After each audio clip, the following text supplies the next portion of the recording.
We are lucky. I had a choice of guests here, and fantastic people who work for the Rich Eisen Show.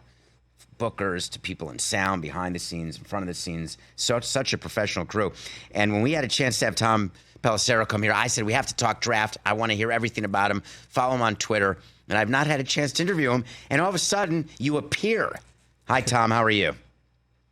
I'm feeling outdressed by you here, David. You're really classing it up. I'm in the hoodie in the basement, like I am so many Fridays. What's up to my boys in the studio there, too? Hey, Tommy P. What's up, Tom? Tommy P, you look great always. Don't apologize for anything. You have perfect hair. I like the background, but I like when your head is in between the two helmets, which I assume like the field goal which you go for. I think you look terrific. But I hadn't thought between the two helmets, but you're right. That's a good spot, and now I'm going to be conscientious about making sure my head stays right. You'll never there. do a Zoom again the same. Wait, Tom, what helmets are those? We got that's an NFL Network helmet and a Reese's Senior Bowl helmet up there. Fantastic. They're always out the top. You only get this on the Rich Eisen Show, and I'm on NFL Network. It just kind of cuts off right there. We get different angles. We got a lot of stuff going on. Well, you are the NFL Network insider. There's going to be plenty of coverage on the draft. So many interesting questions, the least of which is who's going to go one. I think we all agree it's going to be Caleb Williams. The question is, and part of this show, which was fascinating to me, burning questions that Chris has.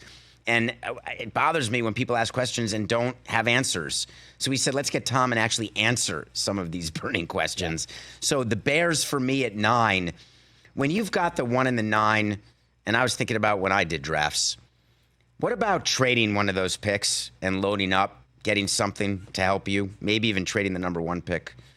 Or if you get Caleb Williams, what do you do at number 9? So please help us answer the question. Well, they did it last year with the number 1 pick, obviously, and that set them up for the haul that they've got this time around, making that deal with Carolina. Now, at the time, they couldn't have known that the Panthers would start 1-10 and fire their head coach, and Bryce Young would have a really rocky type of rookie season, which now they're rebooting again with Dave Canales coming on as the head coach. But it worked out in their favor. You know, this time around, the difference seems to be there is a level of conviction, not just in Chicago, but around the league, about Caleb Williams as that guy. He visited the Bears recently. He spent time with them in his pro day. He spent time with them at the combine. To your point, all the arrows are pointing toward this is the plan for the Bears, barring something going totally haywire. And there are a lot of things that happen in the league. You never say never on anything, but certainly, by all appearances, it's Caleb at 1. So what do you do at number 9? Well, that's going to depend in part on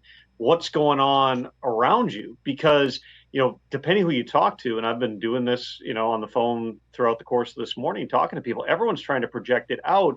Do we get 3 quarterbacks in those first, 8 picks? Do we get 4? Is there some chance there's a 5th just because there's a run and people get desperate? There's a lot of different things that can happen up there. It's a really offense-heavy top of the draft. When you talk about 2 or 3 receivers that are going to go high, you've really got 1 tight end. We'll see where Brock Bowers goes, but he's going to go pretty high in this draft. You got multiple offensive tackles. And then you got the quarterbacks. If you're getting a quarterback at number 1, you're in a pretty good spot where you're sitting there, if you're Ryan Poles, going, hey, all these other quarterbacks, let's go. Get them all off the board. Push down the rest of those players where we're going to be in a good position. I know there's plenty of people in Chicago, Bears fans, who would like them to draft a wide receiver there.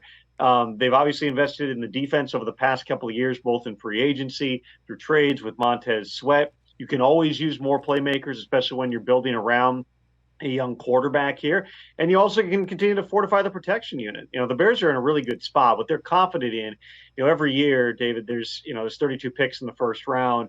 And most teams on their board have somewhere 18 to 20 to 22 legit first round type guys. So at number 9, you're well within that bandwidth where, depending how this thing falls, there certainly is a scenario where you could even, you could trade up. Obviously, you want to go get someone, but maybe you even trade back and figure enough of those premium players are getting pushed down because you're getting your quarterback at 1, and a bunch of those other guys may go in those next 7, 8, 9, 10 picks. I love the idea of trading back because I love accumulating assets, and I'm not sure that there's a difference, and it's never been proven to me, and we've looked analytically what the odds are of being successful. You saw what happened. You mentioned Bryce Young. Let's not forget the intrigue of who would go 1, who would not. How did the season go? I'm not willing to tell you today that Caleb Williams, I don't know if anyone here is, that he's guaranteed to be better than Fields. Is it a guarantee that next year's performance of Williams would be better? But the Bears, and you said it through meetings, I also done these meetings with players who are high school or college players. I don't exactly know what I am gleaning from them during these meetings that, they understand my playbook. That's what football people like to say, and it makes me smile.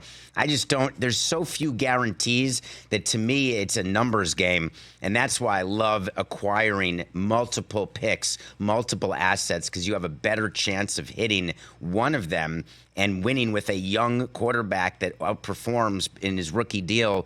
That's really the only way to win.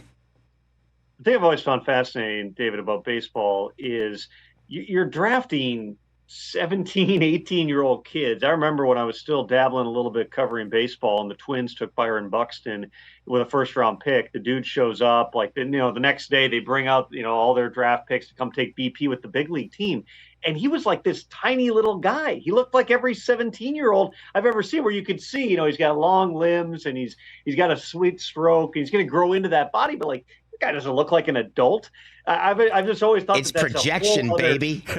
Right. It's complete projection. And so is the NFL draft, but you at least have tape of them doing, things that are a little bit, closer. I mean, I pitched varsity baseball. If somebody saw Byron Buxton hit a home run off me, or when we played Joe Mauer when he was here, Joe Mauer getting a hit off me, not that impressive. At least if you're drafting somebody from Alabama or USC, you've seen them play against guys who are at least, pro caliber. But you're right. I mean, I think that's kind of the mentality for a lot of teams. You just don't want to trade down so far that you're missing out on those premier types of talents here.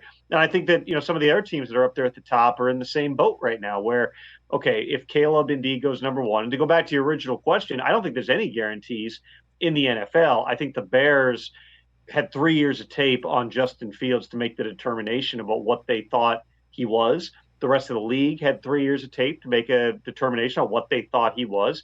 And the determination of the league, by virtue of what the trade compensation ended up being, said this guy's a developmental, backup with upside to potentially become a starter again. If he were more than that, if this were a real debate, and I saw all the posts about this is the most polarizing debate in Chicago, maybe for the fans, but if you've got the opportunity to reset from a salary cap perspective, lock up a guy on a cost-controlled rookie deal, as opposed to having Justin Fields going into year 4 and you having to make the determination on picking up a fifth-year option, on signing him to a contract extension.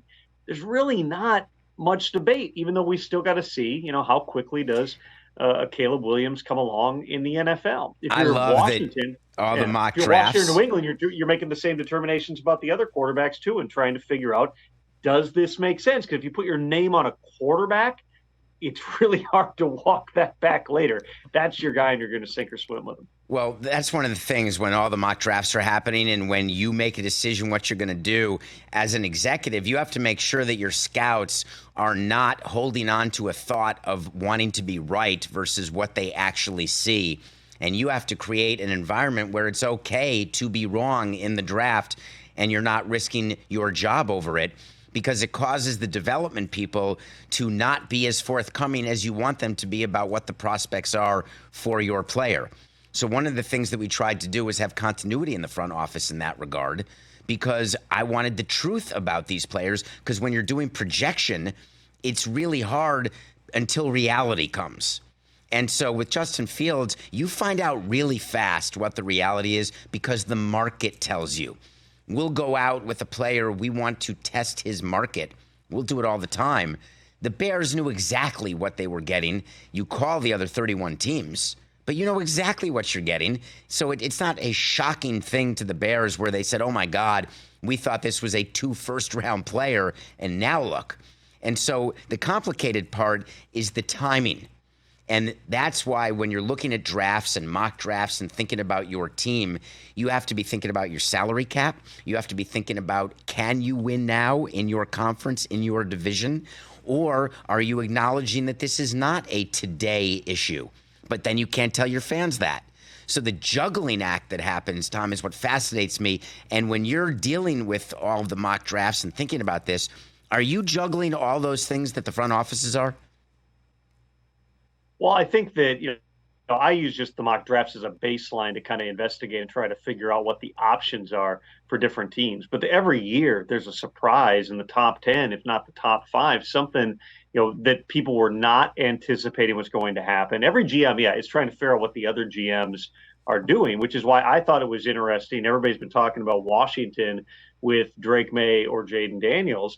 When I was at the league meeting a couple of weeks ago, and I was having these conversations with other GMs and people who know the Washington Brain Trust. Granted, Adam Peters is a first-time GM. You got a first-time owner in Josh Harris. They're going to have a different process. They got Bob Myers, the former Warriors GM, who was a big part. He's in every meeting and giving them advice on these things.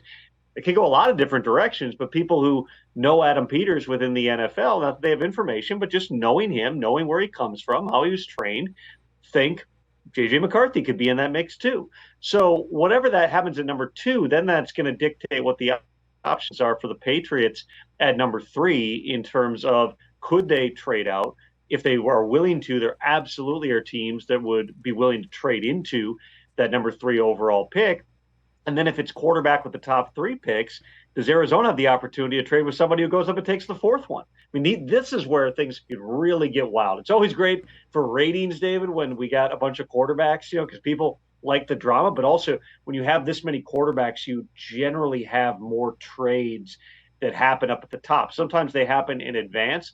There's also a school of thought that your best offer, if you're the Patriots at number 3, might not come until you're on the clock. Why? Because one team might be willing to trade in blindly to number 3 right now, but after you know who 1 and 2 are, there might be multiple teams that are trying to come into the number 3 overall pick, which is exactly what happened for Monty Ossenfort and the Cardinals last year. The Texans had multiple different plans in place. They had a very good idea Bryce Young was going to go number 1. What they had to figure out was how high up did they need to go to ensure they got both C.J. Stroud and Will Anderson. Turned out they needed to trade all the way up to number 3. Monty Ossenfort stockpiled future draft picks because he's starting a real ground up rebuild in Arizona. Now Monty's sitting there at number 4 and once again could have the top pick. That's not a team that's going to take a quarterback. He could end up trading back again, or this time stand in and just say, whether it's Marvin Harrison Jr. or somebody else, we've got conviction. This is our guy. I would tell you this, fairly clear Monty at least is open to listening to offers for that pick. I wonder what Buffalo, we were talking yesterday about the Diggs trade, thinking about what Buffalo would be doing at 28 and hoping that they had some sort of plan other than the triple speak that we heard from the GM yesterday during his press conference. What do you think? If I am a player agent, I'm a little surprised, and certainly that the team was willing to do it on their side too, the restructure of Diggs' contract. And it wasn't a restructure. It was an early grant of unrestricted free agency. That's how I read this to be. And that is a gift in some cases and a curse in others to do to a player. What did you view that for Stefon? I've known Stefon since he came into the NFL. His first team was the Vikings. I live up here in Minneapolis, so I've talked to him a number of times. With Stefon, he works harder than anybody on the practice field. He's a tone setter, all those things. But Stefon also likes the drama. He likes a little bit of drama sometimes, and that's why every offseason you get cryptic tweets and other things. If you're trading him from Buffalo to Houston, and these are conversations that went all the way back to the combine, and everybody knew Diggs was available, you might want to make the guy feel good and limit that drama right out of the gate. So what do? You give him a little bit of extra cash in 2024. You then say, all right, we're going to lop off those additional years of your deal. That does 2 things. One, yes, it may make the guy a little bit happier about going to a different team with a bunch of people that he doesn't know. But 2, it also accelerates your possibility of a compensatory pick if and when Diggs leaves in March of 2025. In other words, if you left those future years on the deal, then after the season, Diggs is either wanting a new contract or, if things don't go well, you're probably releasing him because he's beyond the guaranteed money. Well, when you release a guy, you don't get a compensatory pick. The Texans have now set themselves up in a situation where your best case scenario is Stefon Diggs goes out there, plays like the Diggs that we've seen for years, becomes a cornerstone of your franchise, and you happily give him close to top dollar, which is, somewhere in that $25 million a year range, probably for a receiver at this stage in his career. If it doesn't go well, he walks in free agency. The Texans have gone buck wild with trades and free agency this year. Maybe next year they're anticipating, okay, we're probably going to have more free agent losses. That's going to work in our favor in the compensatory pick formula. So you end up giving a 2 right now to get Diggs. And if depending on how things work out, again, if he leaves, you could very well be getting back a 3 in 2026, and you're not giving up ultimately that much. Do you think that Diggs and what his future is in Houston is dependent solely on team success? Or is it a fit where there's some thought, and you know him way better than most, the fit in Buffalo? Was there ever a question about it? Is that something that you're looking for when you're evaluating what he would want during or after next season? Fit or team success? Well, he wants the ball. Start there with Stefon Diggs. I think that, fit is everything, but fit to him is just, I want to make plays for the team. And again, he works so hard in practice. Even last year when there was drama, I was out there with you guys in El Segundo when, on day one, there was the question, Diggs wasn't on the practice field, and McDermott said something, but kind of put his foot in his mouth in terms of I sent him home versus he went home. It just, the whole thing was messed. But the next day, Diggs got out there, and everybody involved told me he was going hard. He looked just like Diggs on the field. So it's a matter of just him being in a position where, he's a competitor. He wants to go out there and get the football. If that doesn't happen this year, or he's unhappy, now he's got the choice, and he can go ahead and, test the free agent market. Everything else I think kind of flows from there, but make no mistake, the Texans are making these moves they've made this offseason because they believe they've got a window to go and win right now. Nick Caserio, the GM, comes from New England where they're always conscientious of the comp pick formula. You go through stretches of spending, and then you go through stretches of, scaling it back. This is clearly a spend phase when you trade for Mixon, when you trade for Diggs, when you sign for Danielle Hunter. You're saying we can do this right now over the next 1 to 2 years.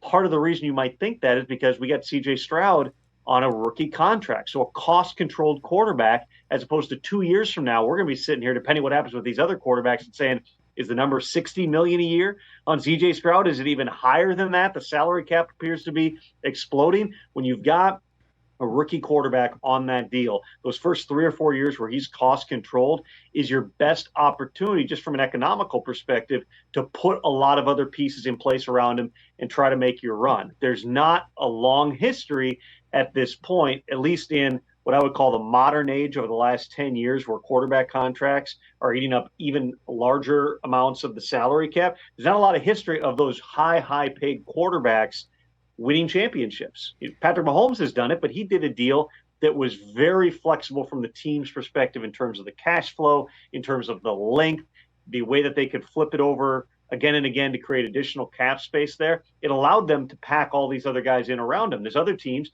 that have struggled once they've paid the quarterback. So Nick Caserio, wisely, in my opinion, is going and saying, we can win this thing right now. We got to the playoffs last year with a super young team and a rookie quarterback. What can we do in year 2? Well, rather than sitting back and just going, we're going to slowly draft and develop. I think this is the biggest thing, David, in the modern NFL.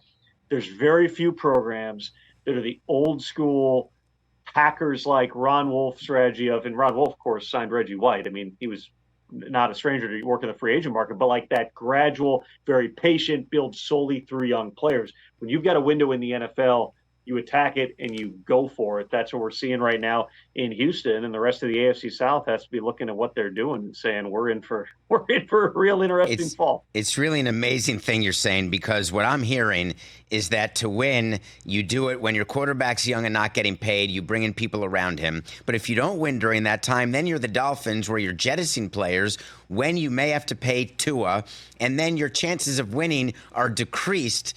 So a quarterback gets to choose. If I'm good enough, I can do a Mahomes, maybe I can do a Brady, and I can try to accomplish everything. Or you just got to get paid because you don't know how many years you're going to have that sort of income, but yet your chances of winning decrease because the talent around you is different. And what we don't talk about enough is the salary cap, and football has it, baseball doesn't. What it is causing with analytics is this thought that the best way to win now is to have young quarterbacks. Don't pay them, because if you do, and when you do, you're not actually going to win as a team. That is an unintended consequence, in my opinion, and not a positive for the NFL.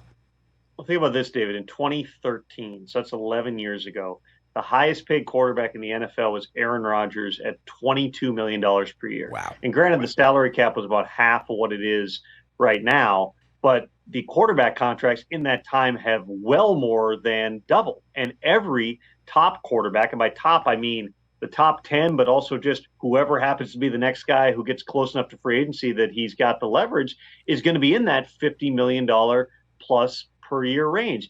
This is where, and I know I've discussed this many times on the show, and there's all these people, it's this catchy little social media thing to say the salary cap doesn't exist.